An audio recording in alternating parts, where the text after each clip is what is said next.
Umingay ang usap-usapan tungkol sa tila pagayaw ng mga taga Mindanao kay Martin Romualdez at Pangulong Kuting Jr. Ayon sa mga balita, marami sa mga residente ng rehiyon ang nagbayag ng kanilang pagkadismaya at kawalan ng tiwala sa dalawang lider. Ang sentimentong ito ay lalo pang lumakas matapos ang ilang mga kontrobersyal na desisyon at polisiya na di umano'y hindi nagbigay ng benepisyo sa Mindanao. Dahil sa mga sentimentong ito ay may mga ulat na nagsasabing hirap na makapasok sa Mindanao sina Romualdez at PBBM. Ang kanilang mga pagbisita sa rehiyon ay nagiging limitado dahil sa mga banta at protesta mula sa mga residente.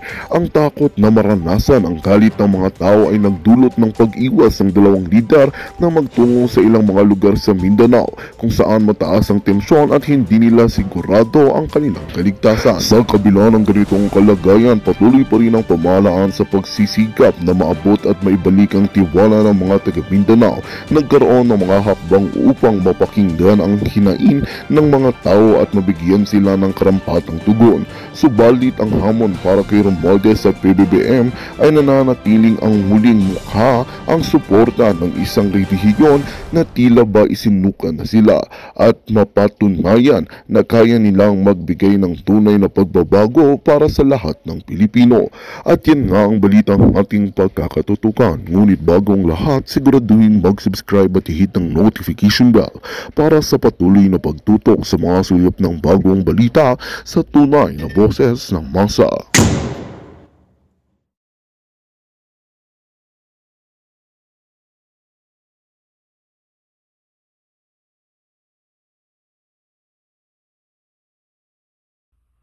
Magandang araw mga kaibigan. Pag-usapan natin ngayon ang pagsusumamo o panawagan ng House Leadership ni Speaker Martin Romualdez at mga kasamahan pa niyang kongresista na dapat daw ang Senado ipasa na nila ang economic charter change. Okay, ano ang basihan nila? Yan ang talakayin natin ngayon. Okay, yung dark chocolate natin, pwede nang mag-order.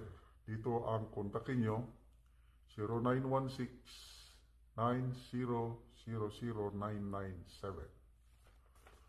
Okay, dalawa ang rason bakit nagsusumamo, nagmamakaawa, nanawagan ang House leaders na ipasa na ang tsa-tsa. Okay. Number one, meron daw bagong survey na lumabas na nagpapakita na dumarami na daw ang bilang ng mga Pilipino na sumusuporta sa tsa-tsa.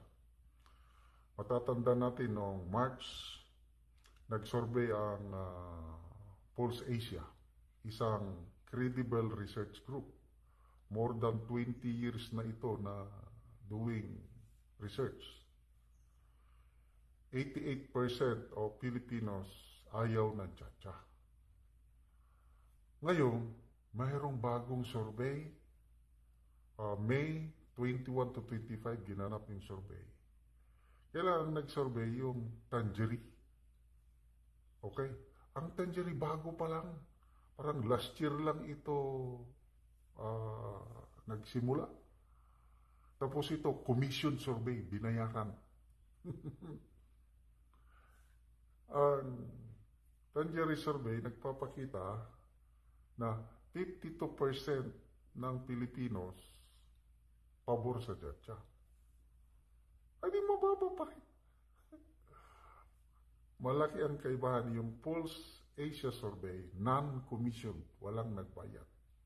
Ano lang, sariling ano lang ng Pulse Asia. Ayun, ang laki. Halos 9 out of 10 Filipinos ayaw ng tsa-tsa. Ito ngayon, binayaran. Ang tanong, sino ang nagbayad sa Tangerie survey? Na 52% ang pumapabor sa tsa-tsa. Ito na ang rason na kailangan daw ipasa na. Okay?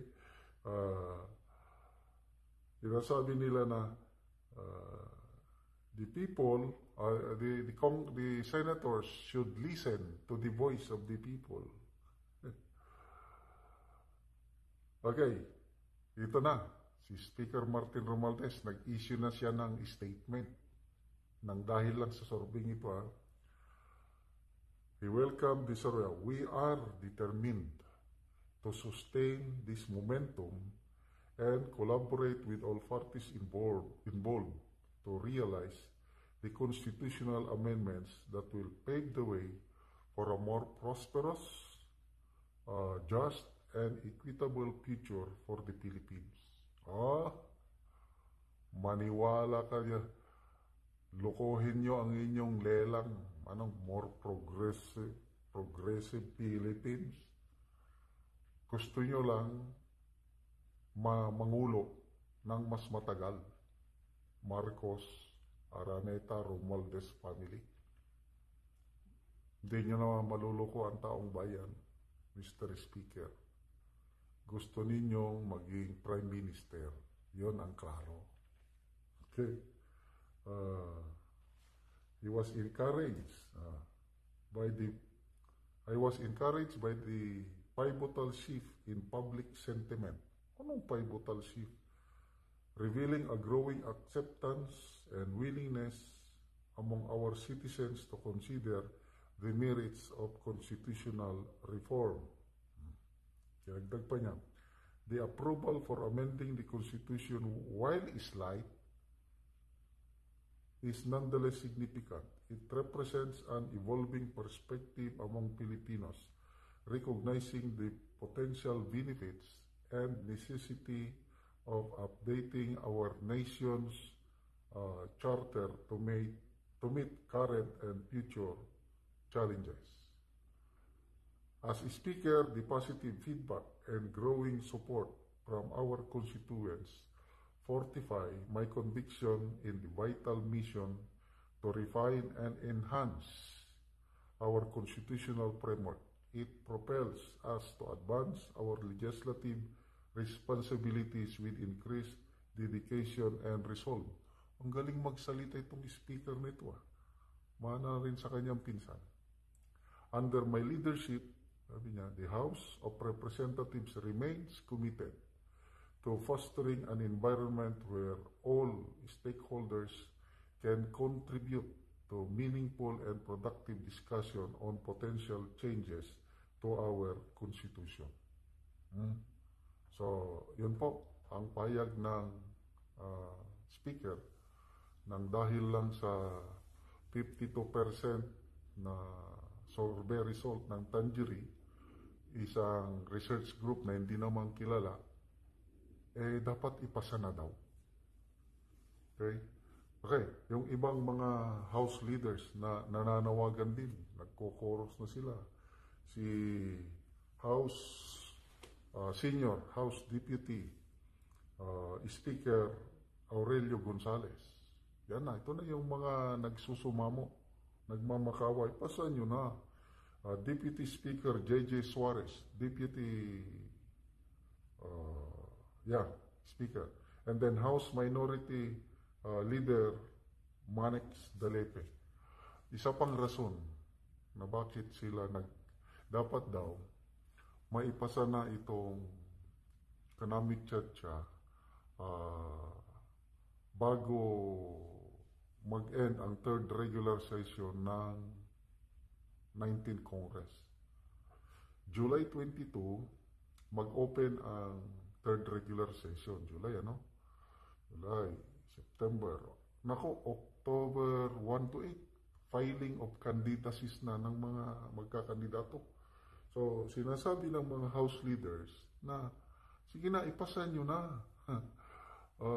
Talakayin nyo na. Kasi mag-election na, hindi na magiging busy na naman. Kaya, please, ipasa nyo na. So, ang tanong, bakit masyado silang atat na maipasa ang economic charter? Sa lahat ng mga bills na ipinapasa ng Kamara sa Senado, itong charter, ang grabe ang kanilang pag-follow up. Na ito pa ang rason na sinibak ang dating Senate President Miguel Zubiri. Ano ba ang nandyan si Chacha? Mapurdoy na ba ang bansang Pilipinas kung hindi maipasa ang Chacha? Grabe ang kanilang focus. Chacha, Chacha, Chacha na lang. So, gahol na daw ang panahon. Dapat ipasa na. Ano sa tingin nyo? Maniniwala sina Senate President Escudero na nang dahil lang sa isang survey na binayarang survey, 52% pumapabor, ipapasa na nila? I don't believe so. Kaya, goodbye. Sabi ni Senator Zubiri, Chacha is dead. Bakit? Ang Senate President anti-Chacha eh. Ito pa, reklamo ng mga House leaders. Ang dami na daw pronouncement ni bagong Senate President Escudero. Ba't wala naman siyang sinasabi sa Chacha? Actually, ang utos ng bagong Senate President is i-stop lang muna ang mga hearings. Kasi dapat may hearing pa sana sa Cebu, another hearing sa Cagayan de Oro City. Kaya ang problema, nagbitaw sa posisyon si Senator Angara, yung subcommittee chairman ng constitutional amendments. Nagbitip, ayaw niya na. Ibabalik kay Senator Padilla ang constitutional amendments. Yung ginawa ni Padilla, nag-file ng resolution of both houses number 8. Ayaw niya yung number 6. Ano ang resolution ni Padilla?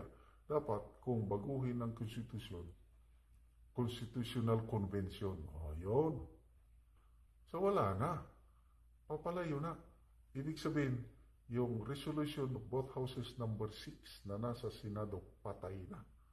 Kasi yung mismong committee chairman, constitutional amendments, ang gusto niya, magkaroon ng Constitutional Convention.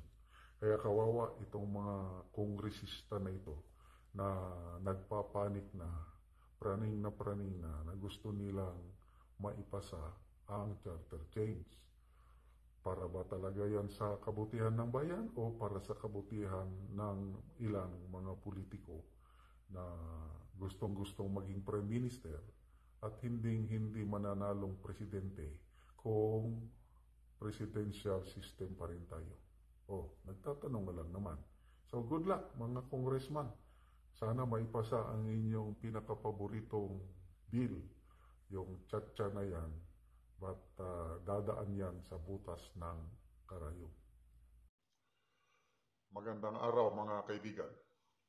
Gusto kong i-share sa inyo ngayon ang violent reaction, pagkontra, pagkadismaya, pagsupalpal ng dalawang former Agriculture Secretary sa recent desisyon ng Pangulong Marcos na ibaba ang tariff o buwis ng imported rice.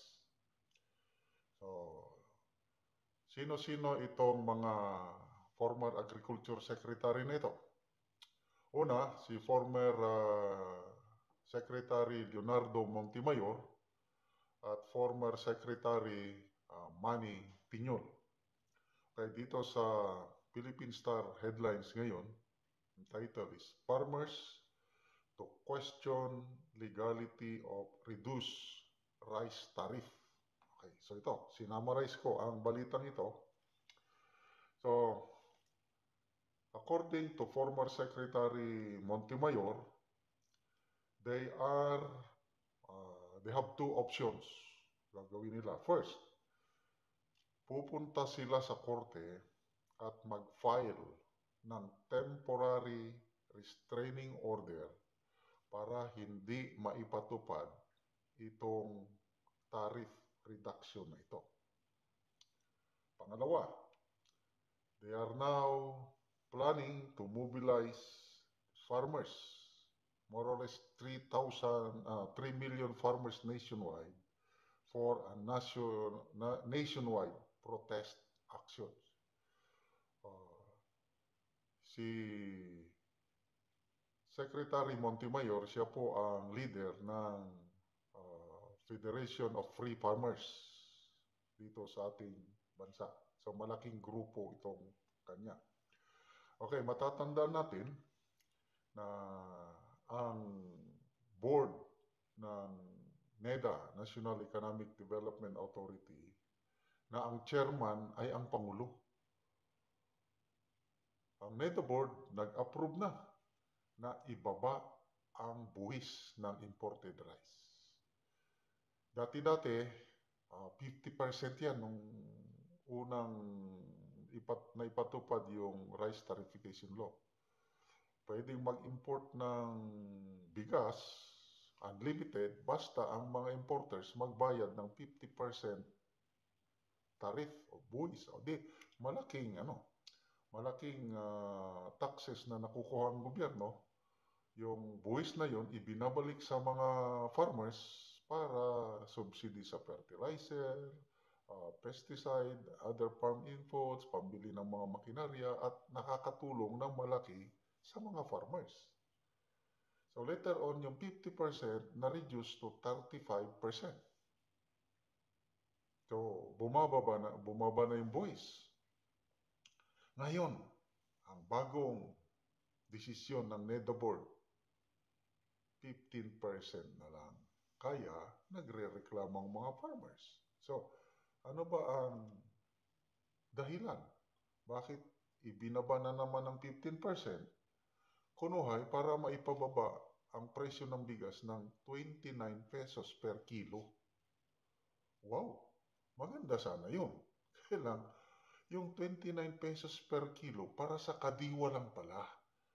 Para sa mga porpis, hindi naman para sa lahat ng Pilipino. Wala rin. So, iba pa ba nila ang taripa para maka 29 pesos per kilo para kunuha yung promise ng eleksyon na 20 pesos per kilo, malapit-lapit na, para hindi sila mapahiya. Kailang, ang resulta naman ngayon, dahil napakababa na yung buwis na ipapataw sa mga imported rice, babaha ang imported rice at ang mabibiktima ay ang mga farmers mismo. Yun ang inirereklamo ng mga farmers group na pinangungunuhan ni Secretary Leonardo Montemayor. Okay. So, ito, sabi ng former secretary, all safety nets for local farmers has been removed. Ano yung safety nets? Number one, meron tayong tinatawag na non-tariff barriers. Ano yun? Yung, kung minsan, ban. Huwag mag-import ng ganito. So, hindi sila makapag-import. Ngayon, wala nang ban. Kasi, open na po ang merkado. Lahat na agricultural products pwede nang i-import.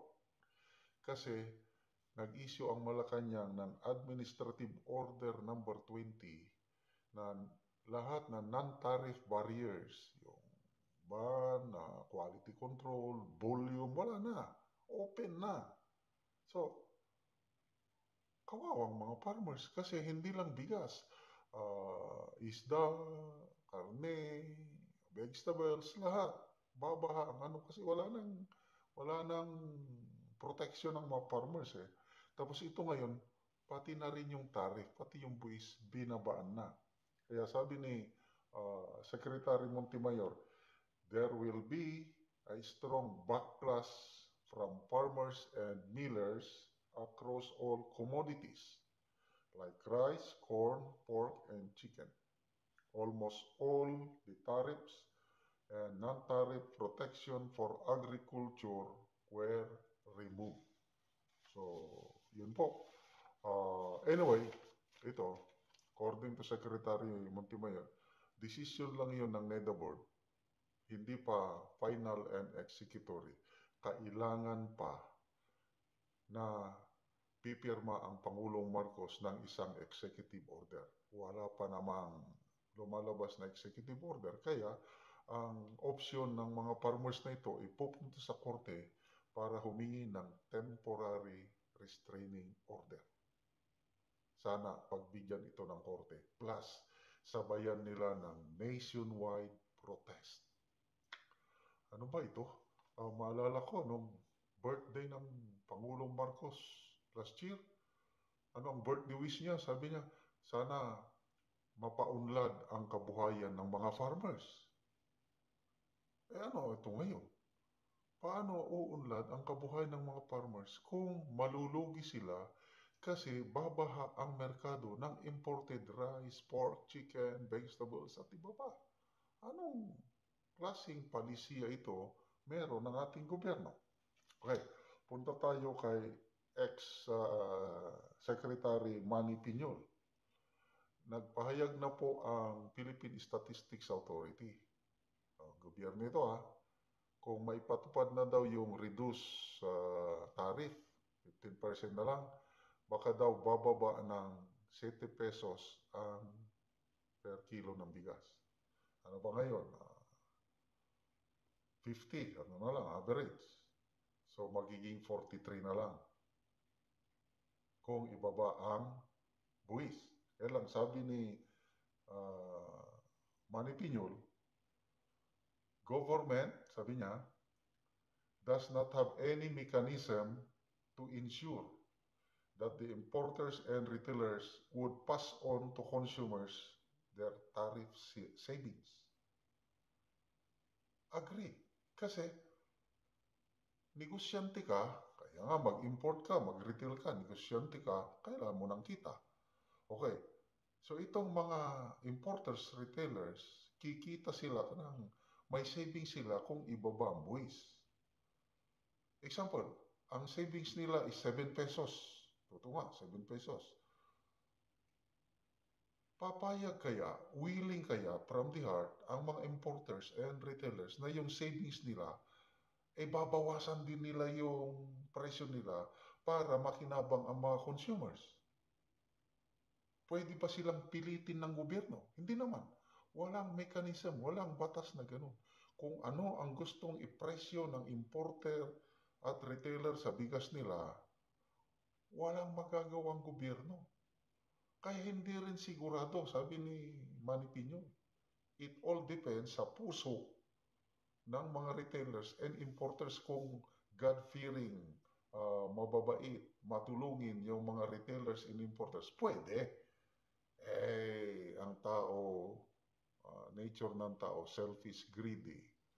There is no certainty na bababa ang presyo ng bigas, according to Secretary Manny Piñol. Ito pa, sabi ni Secretary Manny Piñol, ang ini-import daw na bigas ay premium grade rice. Hindi yun pangmasa.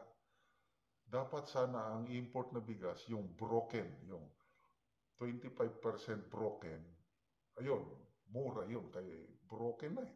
Kaya lang, punta kayo sa merkado, may makita ba kayo na low quality rice na imported? Wala. Hindi pa ako nakakita. Magandang balita ang hatid namin sa inyo ngayong araw. Sa pagtatapos ng aming balitaan, nagbigay kami ng mga mahalagang impormasyon. Maraming salamat sa pagtutok at pagsuporta sa aming programa. Huwag kalimutang manatili sa mga susunod na araw para sa mga bagong balita at mga kwento na dapat nating abangan. Mula sa Boses ng Masa, magandang araw, Pilipinas!